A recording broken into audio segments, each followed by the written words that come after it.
is it okay that I show that I don't want to feel like I'm showing off, that I'm being conceited in some way? And why do we feel that way when we're just sharing the thing that makes us beautiful and exceptional in the world? Why do we have to feel that way? So that's kind of what I wanted to explore.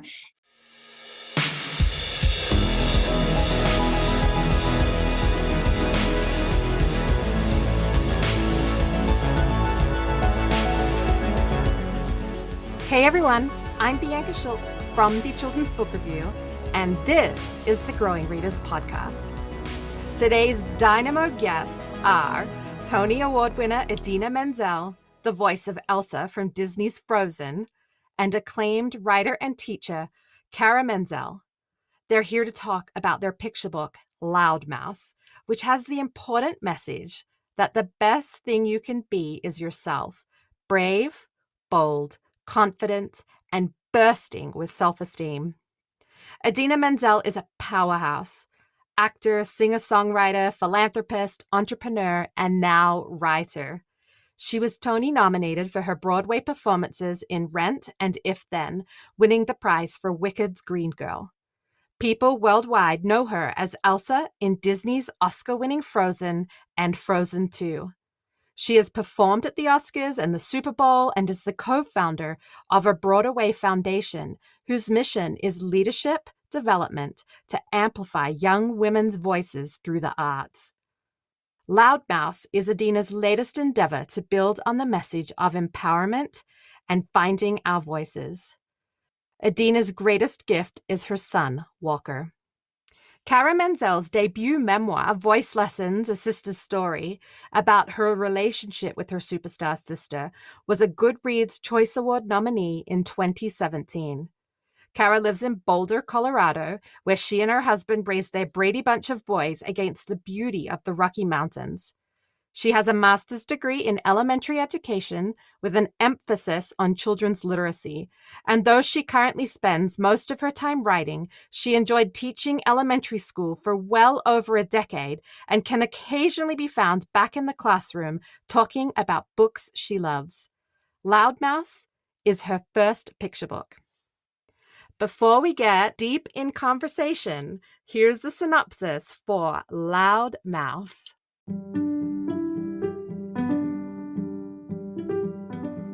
Frozen's Elsa and Tony Award winner Idina Menzel, along with acclaimed writer and teacher Cara Mentzel, present a lyrical picture book about a little mouse finding her big voice with the help of her sister.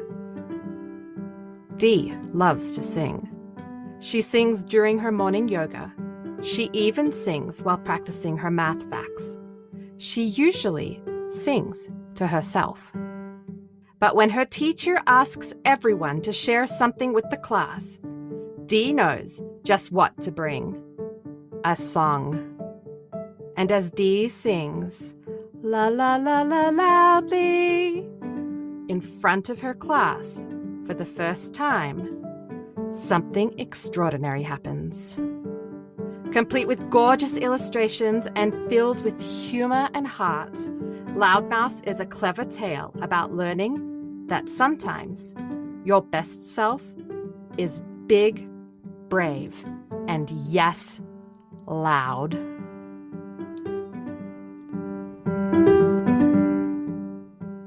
Well, hello, Idina and Cara. I am so happy to have you here on the Growing Readers podcast today.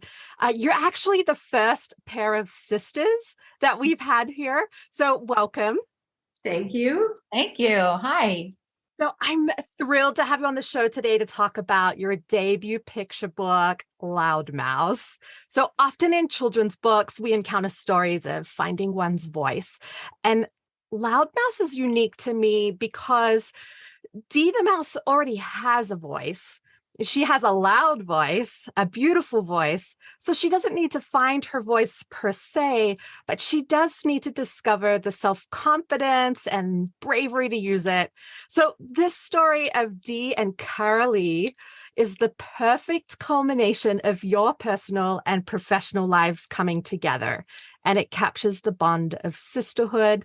So I'd love to begin our conversation by finding out what your drive was for creating this particular picture book. What I think makes this an exception is that our protagonist, Dee, she has this big voice, but it's not until she decides that she's comfortable enough to share it. She's always just singing at home in front of the bathroom mirror or in her room. It's when she decides that it's worthy of sharing with other people in a public way that things happen and life gets a little more complicated, and that her voice gets bigger and louder. And that all comes with the joy she feels with sharing this voice, and how it feels and how it felt to me when I was a little girl, which is the inspiration of the book, to share this thing that I love to do so much and that I really thought I was good at, but also how frightening that was to be.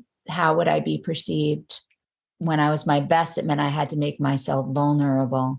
And so being authentic and vulnerable requires a lot of courage. So it was more about, it was like, is it okay that I show that I don't want to feel like I'm showing off, that I'm being conceited in some way? And why do we feel that way when we're just sharing the thing that makes us beautiful and exceptional in the world? Why do we have to feel that way? So that's kind of what I wanted to explore.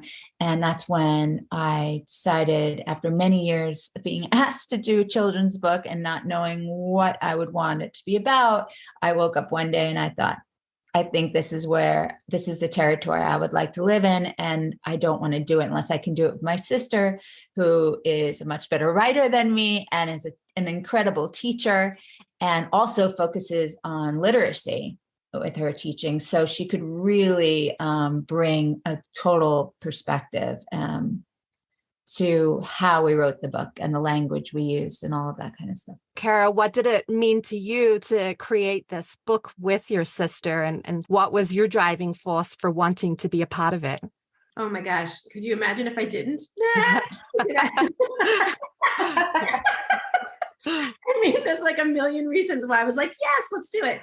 I was with her when she was having these feelings, when she was testing out her voice in the world and seeing, what happens, how do people respond? How does she manage that response, and how does it impact her as she's developing an identity, So I felt a very personal connection to that story.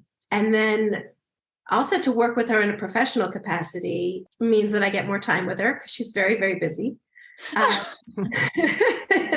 And it means I get to, work with some of my strengths with my sister, which is so much fun. Usually teaching is in a classroom with parents. They get to appreciate me and the kids get to appreciate me, but it's nice to be able to work with that skill set with my sister. Yeah. To me, I feel like after reading the story, what you both bring really shines and comes through. I mean, I imagine with Idina's experience with character work and voice work, clearly, and Cara, your educational background as a teacher, and you've written your book, your memoir, Voice Lessons. So it makes sense to me that it was the two of you that would create this particular beautiful story. There's so much to love about Loudmouth, from the characters to the fun word choices and the artwork, but I'd love to dive into the characters of Dee and Cara.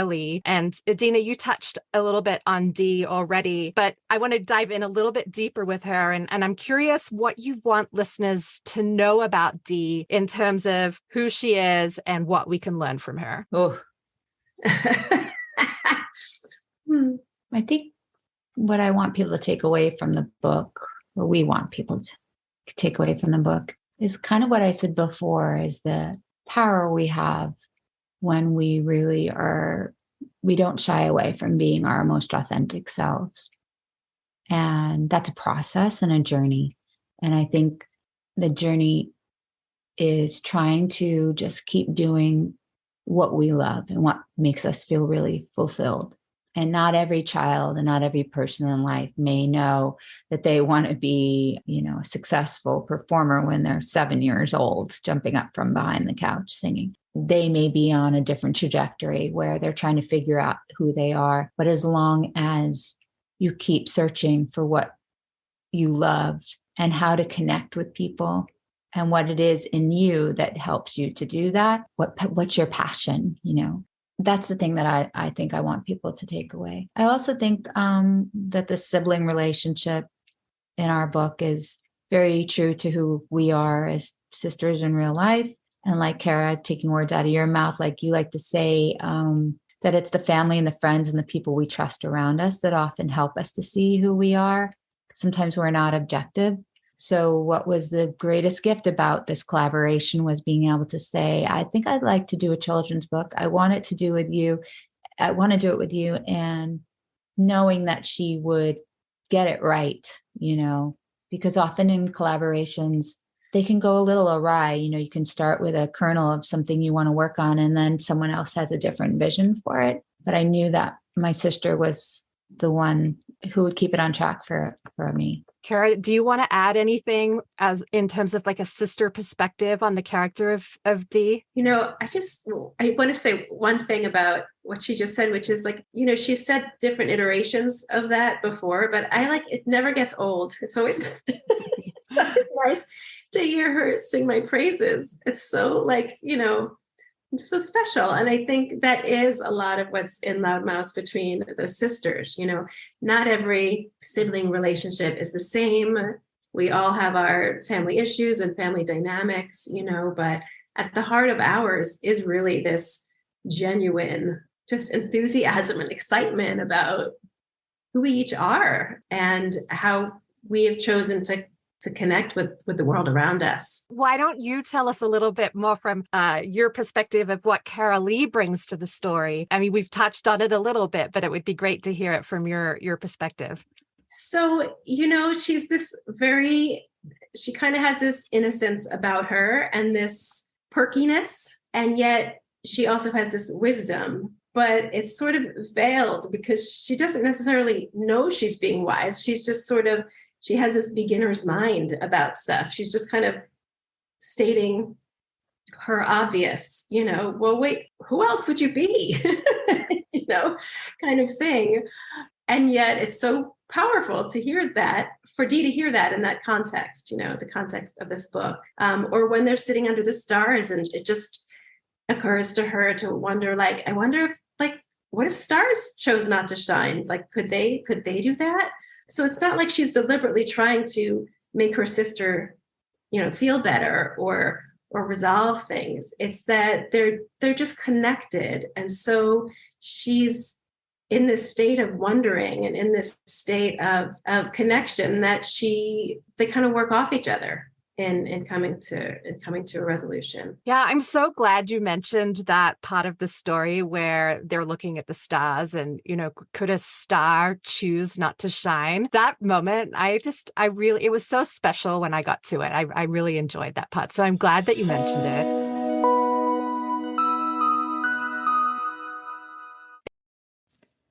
We'll be right back after this message from our sponsor. Have you ever dreamed of starting your own podcast? Well, I did back in 2009. I recorded one episode and left it at that. There was so much that went into the editing and broadcasting and making it available for listening. But then I discovered Anchor. If you haven't heard about Anchor, it's the easiest way to make a podcast, and it's free.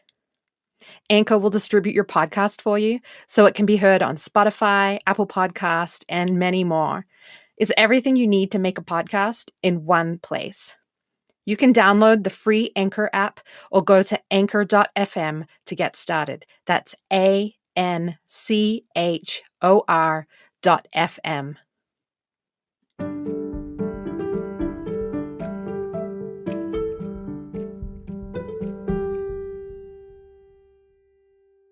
Idina, from your perspective, is there anything that you want to add about Cara Lee and the meaning of sisterhood? It's sort of that unconditional love thing, where there's such relief when you find people that you can just be yourself around, and you can show your imperfections.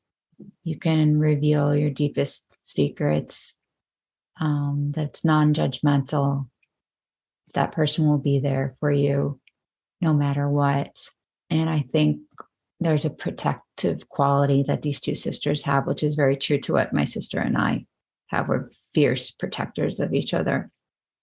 And then even that, we have a sequel called Proud Mouse that'll come out a year from now. But what that delves more into Cara Lee and how it feels for her to sort of grow up in the sister's shadow, and what is her lane? What is she going to carve out for herself, and how she identifies she's not inextricably linked to her sister all the time. Who is she? And I think that was important for us to explore as well. Right. Can I say one more thing about please. The sisters is, the other thing is that moment where the little sister says, but you've always been big and loud to me. Like she's so confused because this is her big sister who's bossy and bigger. So this idea that she's sobbing and so sad because she's these things that the sister always knew she was, like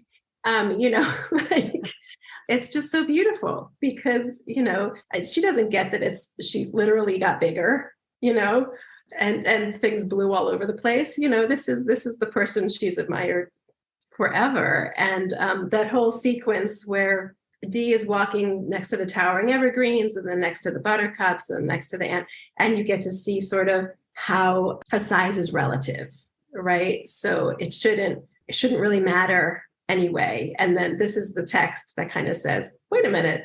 There's this beautiful moment, though, where a little bit later on, Ren is even so mesmerized by Dee's voice and so proud that Dee sang out loud that there's the mention that Ren didn't even mind that the artwork had blown. And I just love those little elements of humor and compassion from your peers is sort of woven throughout too.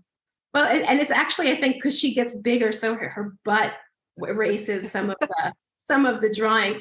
And, we went back and forth on that because as a teacher and a mother of two and a stepson, 3 very kind of quirky boys, he's one of my favorite characters because the fact that he would sort of hyper focus on this drawing and lose track that it's been going on and on and on, but he's got to get the details right and all this stuff. Like, I love this character so much.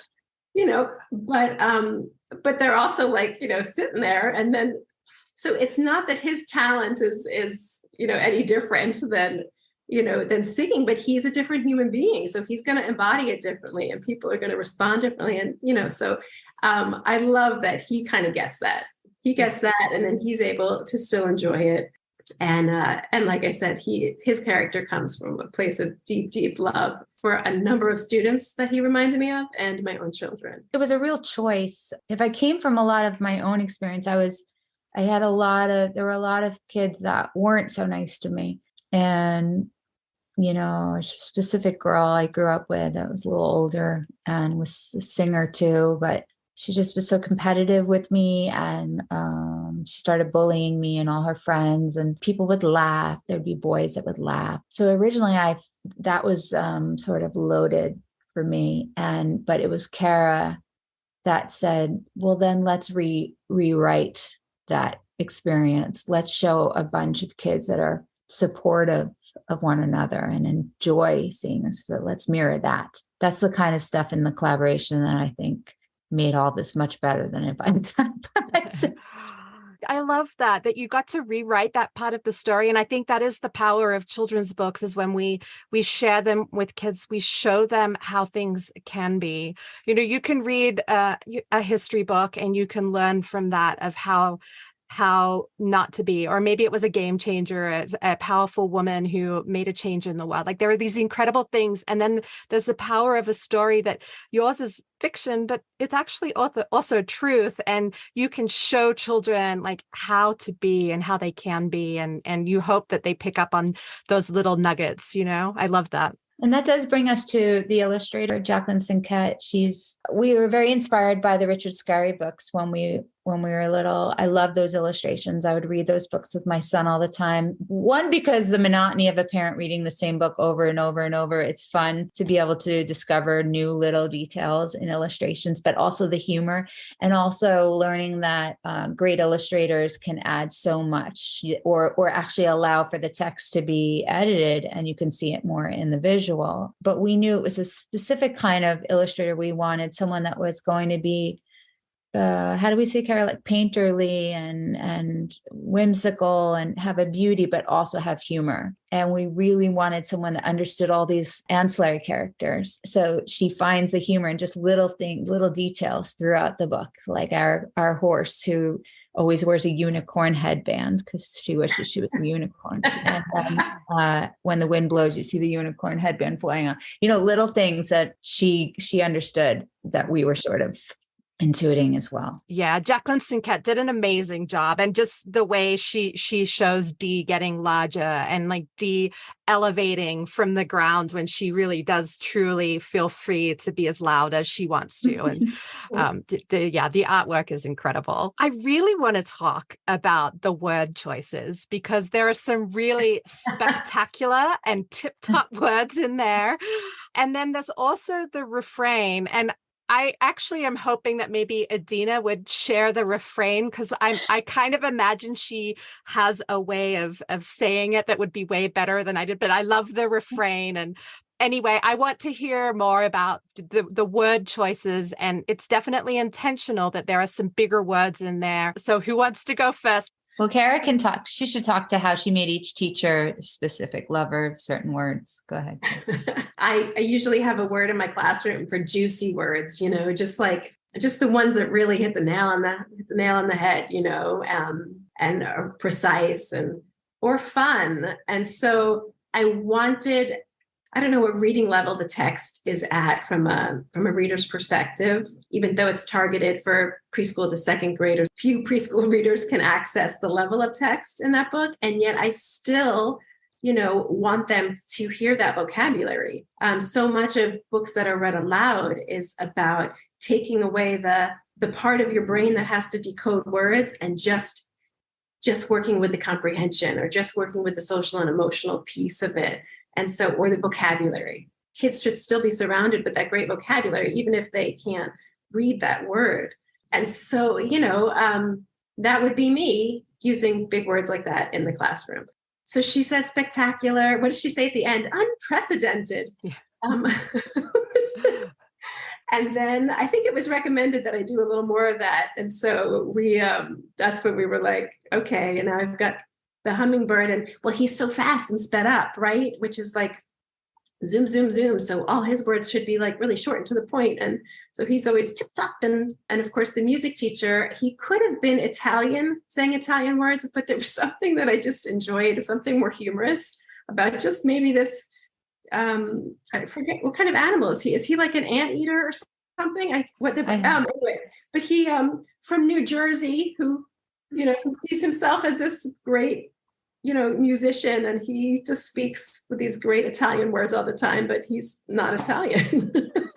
Yeah, I think the music teacher animal is kind of open for interpretation, to be honest. Like you could probably assign a couple of different animals to him.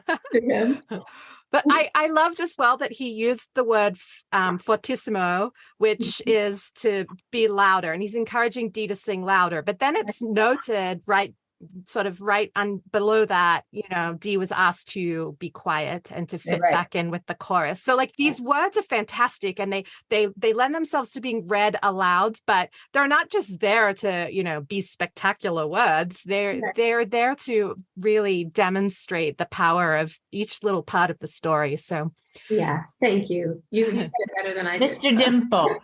Yes, Mr. Dimple. So Idina, do you want to share us Yes, but the refrain? This is the conundrum is that Cara put in my head that, so I wrote a song even that we're going to release right before the book. And then Cara was like, okay, but now everyone's going to think they have to sound like you when they sing it. And so my intention was not to intimidate, but to inspire everyone to sing loud and proud. So yeah, so hopefully people, don't feel stifled and they just enjoy the song. But I hear it as, with my tail in my hair and my whiskers out proud, I sing it big, I sing it la la la la la la la loud, la la la la la la la la. That's it. You don't have to sing it like that. Well, I'm just really glad that I had you share the refrain. That was beautiful. And I love what it brings to the story. Well, I am just so grateful for this time that we've had together. I want to thank you so much for writing a book that demonstrates to kids that the best thing that they can be in the world is themselves. And I don't know a single human who couldn't do with a self-esteem boost from time to time. So I do not doubt that there will be so many grown-ups reading this with their kids that are going to take away that message for themselves too. And I just think it's going to be such a fun read aloud for parents and for classrooms. And I just want to really thank you for being on the show today. Thank you so much. Thank you so much. This is great. Appreciate it. I don't know about you, but I still cannot believe that Idina Menzel sang just for us. That was awesome. I just want you to know that I have put in the show notes a link to download the full song, and there's also a link to an adorable lyric video that has artwork from the book with the song. Anyway, as always, thank you so much for joining us on this quest for growing readers. Be sure to check out our show notes. You'll find links to order a copy of Loud Mouse by Idina Menzel and Cara Mentzel. If you like this show, remember you can hear it on Apple Podcasts, Chromecast, Spotify, or anywhere else you enjoy listening. Subscribe to the show to get new episodes as soon as they launch. If you're enjoying our book chats, please leave us a review, and while you're at it, tell a friend to come and have a listen. The Growing Readers podcast is a production of the Children's Book Review. To discover more fantastic books, just like Loud Mouse, I hope you'll visit us at thechildrensbookreview.com.